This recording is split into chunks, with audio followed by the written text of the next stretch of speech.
ये हैं दोस्तों 2026 updated Bajaj Pulsar 150 twin disc और इसकी जो एक्स शोरूम प्राइस है 1,15,000 रुपये देखने को मिल जाता है। और साल 2026 के लिए बजाज ने अपनी पूरी पल्सर लाइनअप को जो है अपडेट कर दिया है और इसमें आपको नई कलर स्कीम और ग्राफिक्स देखने को मिल जाते हैं और काफ़ी सारे चेंजेस देखने को यहाँ पे मिलते हैं। तो सबसे पहले यहाँ पे फ्रंट इसकी चेकआउट कर लें तो जो मेजर चेंज है यहाँ पे फ्रंट एंड में आपको देखने को मिल जाती है। हेडलैम्प यूनिट जो है इसकी पूरी चेंज कर दी गई है और फुल एलईडी सेटअप में यहाँ पे आपको अभी हेडलाइट ऑफर हो जाती है। कुछ इस तरह से इसकी विजिबिलिटी रहने वाली है। ऊपर आपको लो बीम और नीचे आपको हाई बीम के लिए रिफ्लेक्टर बेस्ड एलईडी देखने को मिल जाती है। वहीं पे ऊपर का जो ये हिस्सा है आपको डीआरएल्स के तौर पर लिट अप होती हुई देखने को मिल जाती है। और ओवरऑल जो फ्रंट की प्रोफाइल है कुछ इस तरह से आपको देखने को मिलता है। फ्रंट फेंडर की यहाँ पे बात कर लें तो डुअल टोन फिनिश में यहाँ पे आपको देखने को मिल जाता है फ्रंट फेंडर। साइड में आपको जो है ग्लॉस ब्लैक फिनिश देखने को मिल जाता है और सेंटर वाले पार्ट में जो है आपको एक कार्बन फाइबर की ग्राफिक्स देखने को मिल जाती है। टेलीस्कोपिक फोक्स यहाँ पे देखने को मिल जाते हैं और एलईडी में ही यहाँ पे आपको टर्न सिग्नल भी ऑफर कर दिया गया है। और कोई भी हैज़र्ड का फंक्शन यहाँ पे आपको देखने को नहीं मिलता है, लेकिन देखने में ओवरऑल जो है फ्रंट की विजिबिलिटी ये काफ़ी बढ़ा देती है। वहीं पे हम लोग फ्रंट व्हील की अभी बात कर लें तो 280 mm की डिस्क ब्रेक आपको मिल जाती है। फ्रंट में एबीएस भी आपको देखने को मिल जाता है। 90x90 17 इंच में आपको फ्रंट की व्हील देखने को मिल जाती है। वहीं पे साइड प्रोफाइल हम चेकआउट कर लें तो ऊपर से शुरू करें तो जो टैंक है कुछ इस तरह से आपको ग्राफिक्स नए वाले देखने को मिल जाता है।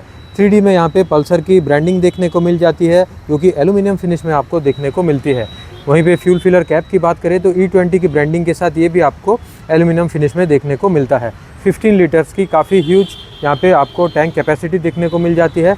यहाँ पे आपको एक फैक्ट्री फिटेड टैंक पैड भी देखने को मिल जाता है। इंजन की फिनिशिंग कुछ इस तरह से आपको देखने को मिल जाती है। एयर कूल्ड इंजन इसमें मिल जाता है आपको, जो कि तकरीबन 13.8 हॉर्स पावर और 13.5 न्यूटन मीटर्स का टॉर्क आपको बना के देती है।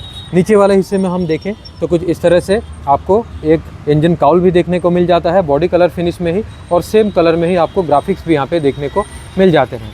इंजन प्रोटेक्टर जो है कुछ इस तरह से आपको देखने को मिल जाता है, क्रैश गार्ड। और वहीं पे हम लोग फुटरेस्ट की बात कर लें तो रबराइज फिनिश में आपको देखने को मिल जाता है फुटरेस्ट, और ब्रेक लीवर भी जो है आपको एल्यूमिनियम फिनिश में देखने को मिलता है। एग्जॉस्ट की राउटिंग कुछ इस तरह से आपको देखने को मिल जाती है और हीट शील्ड भी जो है वो यहाँ पे मैट ब्लैक फिनिश में मेटल में देखने को मिलता है। रियर व्हील्स की यहाँ पे बात कर लें तो कुछ इस तरह से आपको देखने को मिल जाता है 17 इंच में ही।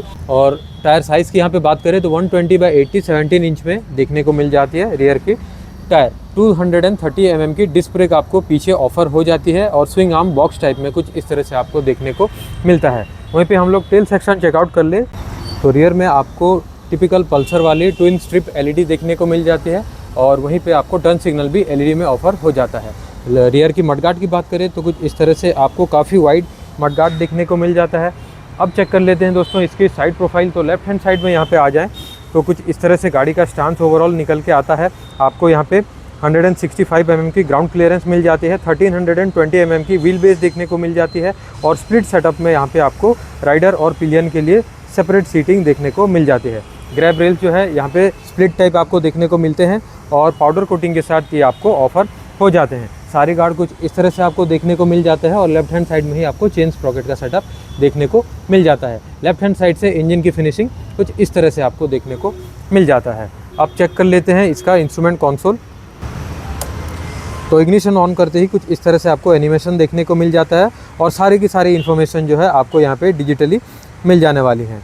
और वहीं पे हैंडल बार चेकआउट कर लें तो आपको जो है क्लिप ऑन हैंडल बार देखने को मिल जाते हैं ब्लैक आउट फिनिश में। लेफ्ट हैंड साइड में जो है यहाँ पे आपको integrated high beam, low beam और पास का स्विच देखने को मिल जाता है। मेनू टॉगल करने के लिए एक मोड का बटन यहाँ पे प्रोवाइड हो जाता है। नीचे आपको मिलता है इंडिकेटर का स्विच और सबसे नीचे जो है आपको हॉर्न के बटन देखने को मिल जाते हैं। राइट हैंड साइड में बात करें स्विच गियर की तो इंजन किल स्विच आपको ऊपर मिल जाता है और नीचे जो है इंजन स्टार्टर बटन देखने को मिल जाता है। वहीं पे रियर व्यू मिरर्स की बात कर लें तो कुछ इस तरह से काफ़ी ब्रॉड यहाँ पे आपको रियर व्यू मिरर्स देखने को मिल जाते हैं। दोनों ही लेफ्ट एंड राइट में इनकी विजिबिलिटी काफ़ी यहाँ पे आपको अच्छी देखने को मिल जाती है।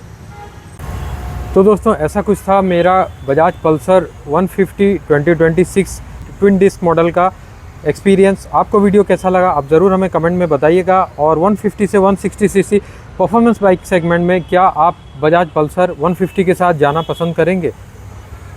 तो ऑटोमेट्रिक्स में अगर नए हैं तो सब्सक्राइब बटन दबा के चैनल के साथ जुड़ जाइएगा, और वीडियो पसंद आया हो तो लाइक, शेयर, कमेंट और सब्सक्राइब करना मत भूलिएगा। मिलते हैं अगले एक एक्साइटिंग और न्यू वीडियो में, तब तक के लिए take care and good bye.